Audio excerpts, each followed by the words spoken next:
We are rolling.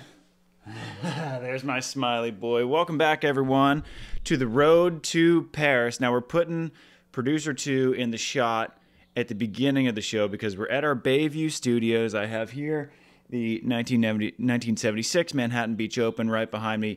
So we're going to put him in the yard, his favorite place in the world. So he just wanted to say, hello, everyone. Happy Memorial Day. He's got his USA outfit on. And, well, buddy, what do you think? Big weekend in Espinho. So I'm going to hand producer 2 off to producer 1. Just had to make sure that he said hello to everyone, as he's by far the most popular element of the road to Paris.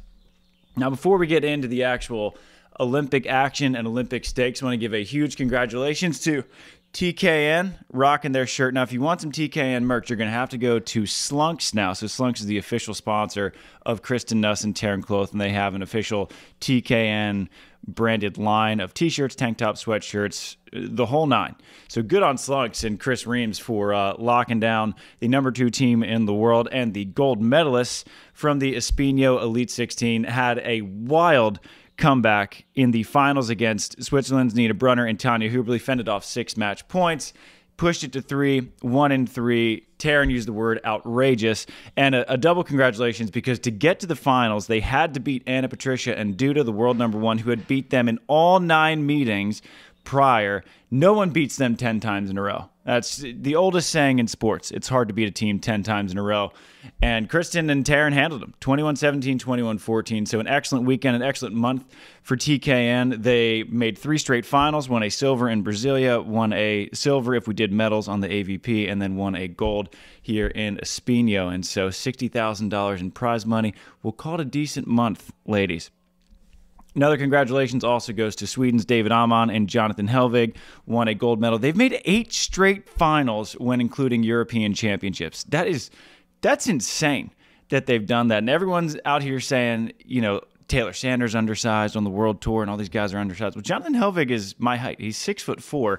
David Ahman is just 6'3", 6'4" as well. And so they're doing it unbelievable. 8 finals, 6 gold medals in that run. Whomped Germany's Nils Ehlers and Clemens Wickler in the final, 21-16, 21-13. But a congratulations is in order to Wickler and Ehlers. 3 straight fourths precedes finally a podium, their first podium since the Paris Elite 16 last October. So they are back on the medal stand. 4 straight medal rounds for the Germans, who are playing some phenomenal beach volleyball.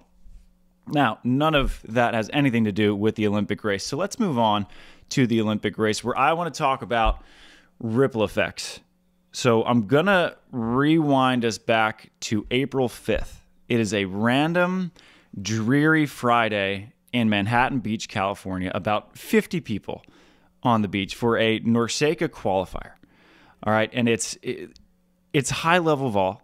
You got Chase Budinger, Miles Evans. You got the Taylors. You got Trevor, Crabb, Theo, Brunner. You got Triborn and Kame Schalk. They all make the semifinals. Now, Tri and Kame get whacked in the semis by Trev and Theo. Chase and Miles win a thriller over the Taylors. They make the final. And then Chase and Miles win in 3 over Trev and Theo, 15-13. And Chase is normally a pretty stoic guy. And he lets out a roar, banging his chest. Friends and family storm the court. And I think only maybe 4 or 5 people truly realized how important that NORCECA was. And I was talking with their coach, Dan Vinadich, who I'm finally pronouncing his name right. So he's Portuguese, he's Brazilian, but his heritage is Polish. So it's not Wienerake how it's spelled, it's Vinadich. And he's saying that only Chase and him and Ed Keller and a couple people really knew how big that was, because not only did Chase and Miles get the bid to go to the NORCECA finals, which is worth the same amount of Olympic points as the challenge, with only really, if we're being honest, 3 competitive teams in the NORCECA Federation. You got Cuba, you got Sam Schachter and Dan Deering of Canada, and then you got whoever the United States sends, and Mexico's Miguel Sarabia and Gabriel Cruz are maybe, if you play Chase and Miles 100 times, you might win 5 or 6. And so they're not really that competitive. And so Chase and Miles, they take care of business, just whip up the field, win that gold medal in the Dominican Republic, get the 800 points. But it goes further than that, because once those entry points kicked in for the seeding in Espinho, it took Chase and Miles from the 4-5 bracket in the qualifier, and it bumped them up to the #1. So instead of having to bludgeon your way through 2 Elite 16 level matches in the qualifier. Now you get the gift of playing a Portuguese wildcard team in the first round, and then instead of getting, say, Hendrik Moll, Matthias Berntsen in the second, or Leon Luini, Christian Varenhorst, or Trevor Crabb and Theo Brunner, which was the original lineup, now you get Tomás Capogrosio and Nico Capogrosio of Argentina. Now, that's nothing against the Capogrosio brothers. They're very good players. I am 0 in my career against Nico. I've trained against Tomás a number of times. I really like their game, and I think they have a shot at the Continental Cup. But when it comes to Elite 16s, you're not going to get a much better draw than that in the last round of the qualifier. They win in 3, and then because they're the top seed, they go to the easiest pool. The easiest pool being the one with João Pedroso and Hugo Campos of Portugal. They make good on that. They sweep Portugal, and then they do something even more. They wax George Wanderley and Andre Loyola by enough to earn a bye into the quarterfinals, where they take a 5th place finish. They add 300 points to their Olympic total. They were already up 240. So now they are up 540 points on Trevor Crabb and Theo Brunner with just 2 events to play. Now, what does that mean in the grand scheme of things? That means that if Chase and Miles don't add any more points in Stare Blanki next week or in Ostrava Elite 16 the week after that, Trevor and Theo still need a gold medal in Poland and then a 5th or better in Ostrava out of the qualifier. So at the moment, Chase and Miles have all but delivered not quite a knockout blow, because I'm never going to count Trevor Crabb out in anything ever. If there's anybody who can win back-to-back events, Trevor Crabb might be the guy. You can never back him against the wall and count him out. But at the moment, it's kind of like, it reminds me of sort of Mortal Kombat, right, where Chase and Miles, they just have Trevor and Crabb, they have Trevor and Theo and just sort of wobbling around. It's that finish him type thing. And so if Chase and Miles get a semifinal or better, which they need to add on to their points in Poland, or they get a 5th or better in Ostrava, it's over. And so Miles Evans, if he is to qualify for the Olympic Games, which he is looking like he is going to do, he will be just the 3rd male player in USA history to qualify for an Olympics without winning an AVP, joining the likes of Carl Henkel in 1996 and Rob Heidger in 2000 with Kevin Wong. They took a 5th. Carl Henkel also took a 5th. So Miles and Chase, it's not that Trev and Theo have just, it hasn't been a race to the bottom. Chase and Miles have grabbed it. So their last 4 finishes are 680 points or better. They're going out and they're getting after it. They have back-to-back 5th place finishes in Elite 16s. That's hard to do. You smash George and Andre. That's hard to do. And so I'm not sharpieing. I'm not sharpieing Chase and Miles yet. I'm not counting out Trevor Crabb and Theo Brunner. But as far as probabilities go, we are very likely to see Chase Budinger and Miles Evans going to the Paris Olympic Games. Now, on to storyline number 2, on to ripple effect number 2. Let's rewind it all the way back to February of 2023. So the Dutch Federation, they have funding for 4 teams and 8 players. On the outside looking in, player number 9 is Matthew Immers. So he didn't win the Stefan Bormans sweepstakes that went to York de Groot. So Stefan Bormans is with York de Groot. Alex Brouwer's with Robbie Mewsen. Steven van de Velde is with Christian Varenhorst. Leon Luini is with Ruben Peninga. Matthew Immers, who had won a gold medal with Bormans in the fall of that 2022 season, or the 2023 season, pardon me, it was 2022. Sorry, I'm getting my years mixed up. COVID messed me up, guys. So he had performed well, was very clearly a supreme talent, but he was still left out because Bormans went with de Groot and Immers was just sort of left out. However, Christian Varenhorst gets hurt. Steven van de Velde, a very capable blocker, then picks up Matthew Immers. Now, in their first 10 events, nothing really seemed to come of it. It just seemed that the Dutch Federation would be just as we've always seen it. It'd be Brouwer Mewsen. It would be Bormans and de Groot, one of the fastest rising teams on the Beach Pro Tour. In their first 10 events, they had 0 medals, they had 3 top 5s, and in 4 tournaments, they had lost in the qualifier. Then comes their 11th Beach Pro Tour event of the season in Chiang Mai, Thailand. They win a gold medal, now along with a 5th place finish at the European Championships. That put them at number 16 in the Olympic race. However, they had 12 finishes, averaging just 540 points per event. That wouldn't have been anywhere close to good enough to get them into the Olympic Games, which brings us to ripple effect number 2. Let's go to Doha at the beginning of the season in the Elite 16. They're down 6-17, or 16-7, pardon me, to Lithuanians Patrikas Stankovičius and Audrius Kanasis. Now, 16-7, game's over. All right, let's move on. Let's get ready for our next match. The guys who were coming on were already warming up, ready, of course, for the match to be over. Well, Velde and Immers come all the way back. Biggest comeback I've ever seen in a men's beach volleyball match at that level. They beat Lithuania, then they go on to qualify, and then they take a 5th. Now, Olympic points aside, and a 5th place is 760 points in Elite 16, which is huge. The entry points then bumped them into the main draw of Guadalajara. It put them into the main draw of Tepic.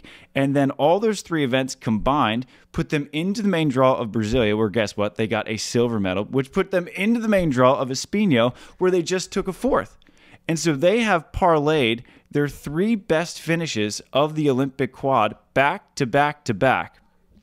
And that now puts Van de Velde and Immers, with their 4th place finish in Espinho, number 9 in the Olympic ranks. They have 8,880 points. That is 716 per event.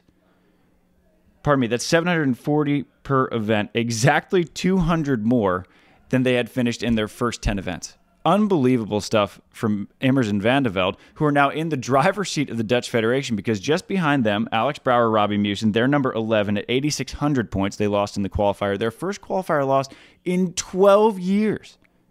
A crazy good run by the Netherlands put to an end. They're averaging 716 per event, but they need a semifinal or better in Star Jablonki, or a 5th or better in Ostrava just to gain their points. Meanwhile, Immers and Van de Velde are still dropping a 460. They're super top-heavy in their finishes, so the advantage again goes to Immers and Van de Velde. And then you have Stefan Bormans and Jörg de Groot. Now, they just have 11 finishes. They're at 8,460 points, averaging a Dutch-leading 769 per event. So they're going to add a bare minimum of 460, which would be a dead last in Ostrava. So that's the minimum that they're going to add. So Bormans, de Groot, Matthew Immers, Steven Van de Velde in the driver's seat, and you're going to need Robbie Musen and Alex Brouwer are going to have to podium at least one time to put them back into the discussion. And the Dutch Federation, what's wild to think about is that in 2021, they had to use the Continental Cup just to get a second team in, and they're going to finish this quad with 3 teams in the top 12 in the world. Insane depth from the Dutch, and just when you thought the race couldn't get crazier, it just gets crazier. But again, all these ripple effects from, in the Dutch case, February 2023 to then Christian Verenhorst getting hurt to the Doha Elite 16 qualifier, you just never know how these really small things are going to end up playing for the rest of the year. And in the case of the United States, April 5th, a weird, windy, wet, cold qualifier for a NORCECA that a lot of people were like, well, why are people storming the court for a NORCECA? That's why. Because it changed the rest of the Olympic race and very well could have given Chase Budinger and Miles Evans a bid to the Paris Olympic Games. Now, a quick commercial break. Waiakea water break. I put Waiakea in this water bottle. Austin, producer 2, loves drinking out of this, so I always put it in this, and then we just share it. And a quick word from our new sponsor, Aura. So Aura is a data protection company, and when they originally reached out, to be honest, I was like, I don't know if that really aligns, but one of their main selling points is that it all but puts an end to random spam calls. And if you've bought a house, or even have a relative who's bought a house, you're going to get like 15 a day. I've been getting about 15 to 30 a day since I bought my first house in 2020. And as soon as I signed up for the free trial just to test it and see if it worked, haven't gotten one. It's awesome. Then it sends you alerts if any of your passwords have been compromised. And the best thing about it is that it gives you a 2-week free trial. And even if you aren't that interested in it, if you sign up for the free trial through our link, which is r.com/SANDCAST, we get a huge help from it. And so like any affiliate link, anytime you use our link, it helps the show. So full transparency's sake. So if you just sign up for the free trial, give it a test, protect your data, reduce the spam calls, that alone, I'm keeping it forever and ever because I was so tired of those things. And if you use it, great. If you just want to use the free trial, great for us. It's still a win-win because you help the show. So if you're looking for a free way to help the show in a big way, just go to r.com/SANDCAST, sign up for the free trial. We get helped, and if you like it, awesome. Then Aura gets a win for everyone. Now, on to the women. So for the most part, the women's storylines are very limited because Sarah Pav and Molly McBain lost in the qualifier. Finland's Tarulati, Nina Atienen lost in the qualifier. Sophie Bukovic, Heather Bansley lost in the qualifier. Lily Fernandez, Paula Soria lost in the qualifier.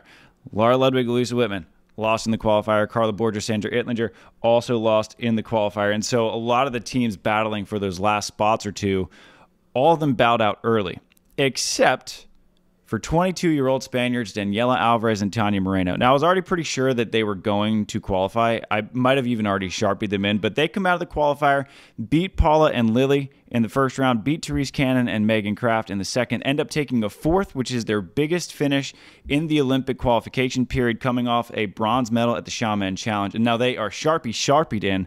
Now, why is it so cool? One, they redshirted from TCU this year for their pursuit of the Olympic Games. So they're going to come back to TCU as Olympians, as is potentially Maria Gonzalez of Puerto Rico, and her partner Alanis Navas just dropped into the transfer portal. So TCU next year could have 4 Olympians if they are able to bring in Alanis, and if Maria and Alanis win the Continental Cup qualifier for Puerto Rico. But back to the Spaniards, they now have 7,800. Gosh, I don't know the exact total, but they have a 1,300-point edge, so insurmountable. Sharpied in. They're just going to become the second Olympians in Spanish beach volleyball history for the women, joining Lily Fernandez and Elsa Baccarizo, who competed in 2012, 2016, and 2021, and they're just 22. So very happy for them, stoked for them. 2 big finishes in a row. They are going to the Olympic Games.